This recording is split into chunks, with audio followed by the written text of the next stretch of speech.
Hi friends, ఎలా ఉన్నారు friends? Dhaka ఈ పేరు వినగానే ఇది ఒక మహానగరం అని అందరూ అనుకుంటారు. కానీ ప్రస్తుతం ఢాకా పరిస్థితి చూస్తే ఒళ్ళు గగ్గుర్లు పుడుతుంది. ఈ ప్రపంచంలోనే అత్యంత చెత్త నగరంగా, మోస్ట్ అనైజిక్ సిటీగా పిలువబడుతున్న నగరం ఏంటో తెలుసా? అదే బంగ్లాదేశ్ రాజధాని నగరమైన ఢాకా. ఇక్కడ రోడ్లపైనే మలమూత్ర విసర్జన చేసే మనుషులతో పాటు ఇక్కడ ఉన్న అధిక కాలుష్యం కారణంగా ఇక్కడ శ్వాస తీసుకోవడం కూడా కష్టమే. ఢాకా నగరంలో ప్రతిరోజు లక్షల మంది ప్రజలు ఈ చెత్తలోని జీవనం కొనసాగిస్తున్నారు. ఒకప్పుడు ట్రెడిషనల్ నగరంగా అందంగా ఉన్న ఢాకా ఈ రోజు అధిక పాపులేషన్ తో పాటు అత్యధిక కాలుష్య నగరంగా మారిపోయింది. ఇలాంటి భయానక నగరంగా పిలువబడే ఢాకా గురించి అసలు నిజాలు ఏంటి, ఎందుకని ఈ స్థాయికి దిగజారిపోయింది, అలాగే ఈ నగరంలో నివసిస్తున్న హిందూ ప్రజల దీనగాథ గురించి ఈ రోజు ఈ వీడియోలో తెలుసుకోబోతున్నాం. సో ఫ్రెండ్స్, వీడియో చాలా ఇంట్రెస్టింగ్ గా ఉండబోతుంది కనుక ఎక్కడా స్కిప్ చేయకుండా చివరి వరకు చూడండి. అలాగే వీడియోని స్టార్ట్ చేసే ముందు మీ సపోర్ట్ గా జస్ట్ ఒక లైక్ చేయండి చాలు. ఫ్రెండ్స్, ఢాకా ఇది బంగ్లాదేశ్ రాజధాని మాత్రమే కాదు, ఈ దేశంలోనే అతిపెద్ద నగరంగా మరియు అత్యధిక జనాభా కలిగిన సిటీగా పిలువబడుతుంది. ఈ నగరం యొక్క మొత్తం జనాభా దాదాపు 3,60,00,000. ప్రపంచంలోనే అత్యధిక జనాభా కలిగిన నగరాలలో ఈ ఢాకా నగరం కూడా ఒకటి. ఈ నగరాన్ని సిటీ ఆఫ్ మాస్క్ అని కూడా పిలుస్తారు. కారణం, ఈ నగరం నిండా దాదాపు వందల సంఖ్యలో మసీదులు ఉన్నాయి. అయితే ప్రాచీన కాలంలో ఇక్కడ హిందూ దేవాలయాలు చాలా ఎక్కువగా ఉండేవి. కానీ కాలక్రమేణా వాటిని కూల్చి వాటిపై ఈ మసీదులు నిర్మించడం జరిగింది. ఒకప్పుడు హిందువులు ఎక్కువగా ఉండే ఈ ప్రాంతంలో హిందువులు ఇప్పుడు ఒక మైనారిటీ వర్గంగా బ్రతుకుతున్నారు. వీరికి ప్రస్తుతం అక్కడ మతపరంగా భద్రత కూడా లేకుండా పోయింది.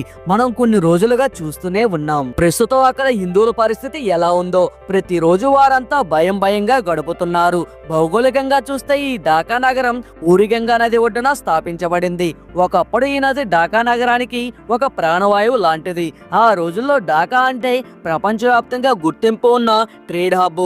ముఖ్యంగా అక్కడ తయారయ్యే మస్లిన్ క్లాత్ ప్రపంచవ్యాప్తంగా చాలా ఫేమస్. ఒకప్పుడు యూరోప్ రాజులు రాణులు కూడా ఈ వస్త్రాలను ఎంత ఇష్టపడేవారు. కాలక్రమేణా 1947లో భారతదేశ విభజన తర్వాత ఢాకా నగరం ఈస్ట్ పాకిస్తాన్ కి రాజధానిగా ఏర్పడింది. ఆ తర్వాత జరిగిన కొన్ని చారిత్రక పరిణామాల వల్ల 1972లో కొత్తగా ఏర్పడిన బంగ్లాదేశ్ దేశానికి రాజధానిగా ఈ ఢాకా నగరం అవతరించింది. అలా ఈ నగరం ఈ దేశానికి కేంద్ర బిందువుగా మారింది. విశ్వ ఇస్తమా ఫెస్టివల్, ఈ ఫెస్టివల్ బంగ్లాదేశ్ లో చాలా ఫేమస్. ఈ పండుగలో భాగంగా లక్షల మంది ప్రజలు ఒకే దగ్గర చేరి ప్రార్థనలు జరుపుతారు. ఇందులో కొంతమంది ముఠాలుగా ఏర్పడి మత విద్వేషాలు ఏర్పడే విధంగా ప్రసంగిస్తూ ఉంటారు. ముఖ్యంగా బంగ్లాదేశ్ లోని హిందువులను టార్గెట్ చేసే విధంగా వీరి ప్రసంగాలు ఉంటాయి. బంగ్లాదేశ్ లోని టెంగి ప్రాంతంలో జరిగే ఈ విశ్వ ఇస్తమా ఫెస్టివల్ ప్రపంచంలోని హాజ్ తర్వాత 2వ అతిపెద్ద ముస్లిం సమావేశం. ఈ ఫెస్టివల్ తర్వాత లక్షల మంది ప్రజలు రోడ్లపైకి వచ్చి తమ గ్రామాలకు బయలుదేరుతారు. ఆ టైంలోనే మొదలవుతుంది అసలైన పరీక్ష, అదే ట్రాన్స్పోర్టేషన్ ఛాలెంజ్. ఈ ఈవెంట్ కోసం అక్కడ ప్రభుత్వం స్పెషల్ గా భారీగా ఏర్పాట్లు చేస్తుంది. ఆ టైంలో ప్రత్యేకంగా ట్రైన్లను నడుపుతారు. కొన్ని ట్రైన్లకు ఎక్స్ట్రా బోగీలు యాడ్ చేస్తారు. జనాలు త్వరగా ఇంటికి చేరడానికి అన్ని ఏర్పాట్లు చేస్తారు. కానీ అక్కడ గ్రౌండ్ లెవెల్లో రియాలిటీ వేరేలా ఉంటుంది. ఒకేసారి లక్షల మంది బయటకు రావడంతో రోడ్లన్నీ కిక్కిరిసిపోతాయి. రైళ్లలో చోటు దొరకక చాలా మంది రైళ్ల పైకెక్కి ప్రయాణిస్తారు. కొందరు రైళ్ల డోర్ దగ్గర వేలాడుతూ వెళ్తూ ఉంటారు. ఇది మనకు చూడడానికి భయానకంగా కనిపించినా అక్కడ వారికి ఇది ఒక సాధారణ విషయం. రైల్వే అధికారులు ఎంత ట్రై చేసినా కూడా అక్కడ పరిస్థితులు మాత్రం మారవు.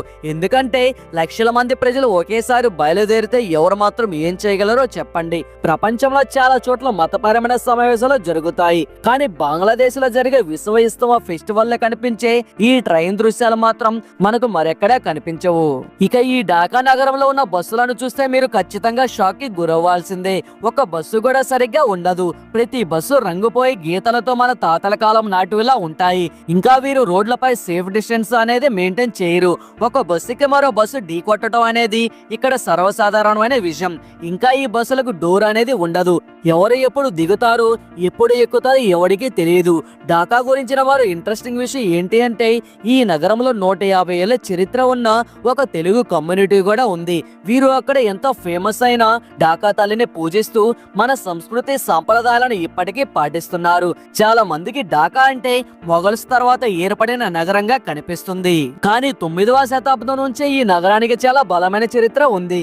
ఇప్పుడు మనం చూస్తున్న ఢాకా అప్పట్లోనే చాలా అభివృద్ధి చెందిన పవిత్రమైన నగరంగా ఉండేది.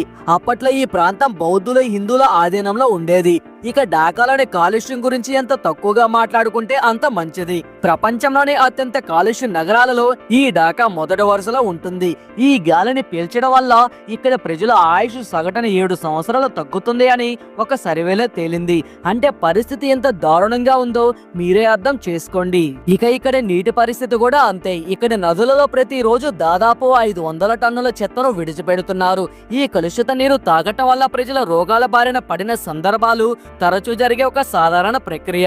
సింపుల్ గా చెప్పాలి అంటే ఒక మనిషి భూమండలానికి ఎంతలా నష్టం చేయగలడు అనే దానికి ఒక సింపుల్ ఎగ్జాంపుల్ ఈ ఢాకా నగరం. సో ఫ్రెండ్స్, చూశారు కదా ఢాకా సిటీ గురించిన కొన్ని అమేజింగ్ అండ్ ఇంట్రెస్టింగ్ విషయాల గురించి. మరి ఈ వీడియో కనుక నచ్చినట్లయితే ఒక లైక్ చేసి ఈ వీడియో మీద మీ అభిప్రాయం ఏంటి అనేది కామెంట్ రూపంలో తెలియజేయండి. అలాగే ఇలాంటి మరిన్ని ఇంట్రెస్టింగ్ వీడియోస్ కోసం వెంటనే మన ఛానల్ సబ్స్క్రైబ్ చేయండి. Thanks for watching. నెక్స్ట్ వీడియోలో మళ్ళీ కలుసుకుందాం. జై హింద్ అండ్ జై భారత్.